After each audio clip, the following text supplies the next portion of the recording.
പാർട്ടിയുടെ ആരുമല്ലെന്ന കെ സുധാകരന്റെ പരാമർശത്തിന് ചുട്ട മറുപടി നൽകി ക്ഷമ മുഹമ്മദ്. കോൺഗ്രസിന്റെ ID കാർഡ് പുറത്തുവിട്ടാണ് സുധാകരനുള്ള മറുപടി ക്ഷമ നൽകിയിരിക്കുന്നത്. താൻ AICC വാക്താവാണെന്ന് കാണിക്കുന്ന ID ഫേസ്ബുക്ക് പേജിൽ ഷെയർ ചെയ്തുകൊണ്ട് മൈ ID എന്ന കുറിപ്പോടെയാണ് ക്ഷമ പോസ്റ്റ് ഇട്ടത്. വടകര സീറ്റിൽ ഉടക്കിയ ക്ഷമ കോൺഗ്രസ് സ്ഥാനാർത്ഥി പട്ടികയിൽ സ്ത്രീകൾക്ക് പ്രാതിനിധ്യം കൊടുത്തില്ലെന്നായിരുന്നു വിമർശിച്ചത്. ഇതിനെതിരെയായിരുന്നു സുധാകരന്റെ പരാമർശം.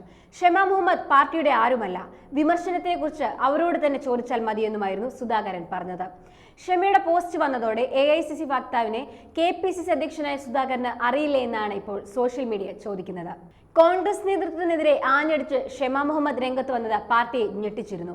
വനിതാ ബിൽ പാസ്സായതിനു ശേഷമുള്ള തെരഞ്ഞെടുപ്പിൽ സ്ഥാനാർത്ഥി പട്ടികയിൽ ഒരു വനിത മാത്രമാണുള്ളതെന്ന സങ്കടകരമായ കാര്യമാണെന്നായിരുന്നു ക്ഷമ കഴിഞ്ഞ ദിവസം പറഞ്ഞത്. കേരളത്തിൽ 51% സ്ത്രീകളുണ്ട്. നേതാക്കൾ സ്ത്രീകൾക്ക് പ്രാധാന്യം നൽകണം. പാർട്ടി പരിപാടികളിൽ സ്റ്റേജിൽ പോലും സ്ത്രീകളെ ഇരുത്തുന്നില്ല. തോൽക്കുന്നിടത്ത് മാത്രമല്ല, സ്ത്രീകൾക്ക് ജയിക്കാവുന്ന സീറ്റുകൾ നൽകണമെന്നും ക്ഷമ പറഞ്ഞു.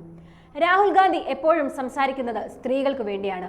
എന്നാൽ സ്ഥാനാർത്ഥി പട്ടികയിൽ കോൺഗ്രസ് സ്ത്രീകളെ അവഗണിച്ചു. സംവരണ സീറ്റായതുകൊണ്ടാണ്, ഇല്ലെങ്കിൽ ആലത്തൂരിൽ രമ്യ ഹരിദാസിനെയും തഴയുമായിരുന്നുവെന്നും ക്ഷമ വിമർശനം ഉന്നയിച്ചിരുന്നു. മലബാർ കേന്ദ്രീകരിച്ച് വർഷങ്ങളായി പ്രവർത്തിച്ചിട്ടും വടകര മണ്ഡലത്തിൽ പരിഗണിക്കാത്തതിലെ അതൃപ്തിയാണ് ക്ഷമ പരസ്യമാക്കിയത്. മലബാറിലും ന്യൂനപക്ഷ വിഭാഗത്തിലുള്ളവർ ഉണ്ടായിരുന്നു. പാലക്കാട് നിന്നുള്ള MLA ആണ് വടകരയിൽ സ്ഥാനാർത്ഥിയാക്കിയത്. അദ്ദേഹം ഒരു മികച്ച സ്ഥാനാർത്ഥിയാണ്. പക്ഷേ അദ്ദേഹം ഒരു സിറ്റിംഗ് MLA ആണ്. തൊട്ടടുത്തുള്ള ന്യൂനപക്ഷക്കാരെ പരിഗണിക്കാമായിരുന്നുവെന്നും ക്ഷമ പറഞ്ഞിരുന്നു. വടകരയിൽ ഷാഫിയെ കൊണ്ടുവന്നാൽ പാലക്കാട് പരിക്ക് പറ്റുമെന്നും ക്ഷമ മുഹമ്മദ് പ്രതികരിച്ചിരുന്നു. അതേസമയം ക്ഷമയുടെ വിമർശനത്തിൽ മറുപടിയുമായി പ്രതിപക്ഷ നേതാവ് VD സതീശൻ രംഗത്തെത്തി. ക്ഷമ പറഞ്ഞത് സത്യമാണ്. വനിതകളെ വേണ്ട വിധത്തിൽ പരിഗണിക്കാൻ കഴിഞ്ഞിട്ടില്ല. സിറ്റിംഗ് MPമാരെ പരിഗണിച്ചപ്പോൾ വനിതാ പ്രാതിനിധ്യം കുറഞ്ഞു. ക്ഷമ മുഹമ്മദ് പാർട്ടിയുടെ ആരുമല്ല എന്നല്ല KPCC അധ്യക്ഷൻ പറഞ്ഞതെന്നും ആ അർത്ഥമല്ല സുധാകരൻ ഉദ്ദേശിച്ചതെന്നും VD സതീശൻ ന്യായീകരിച്ചു. ക്ഷമ പാവം കുട്ടി, താനുമായി സംസാരിച്ചു. കേരളത്തിൽ കോൺഗ്രസിന്റെ പ്രവർത്തനങ്ങളിൽ ഉറച്ചു നിൽക്കുമെന്ന് പറഞ്ഞു.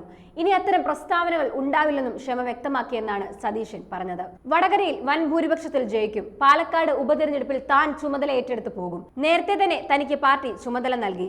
ഷാഫി പറമ്പിലിന്റെ 3 ഇരട്ടി ഭൂരിപക്ഷത്തിൽ UDF സ്ഥാനാർത്ഥി പാലക്കാട് ജയിക്കുമെന്നും VD സതീശൻ പറഞ്ഞു.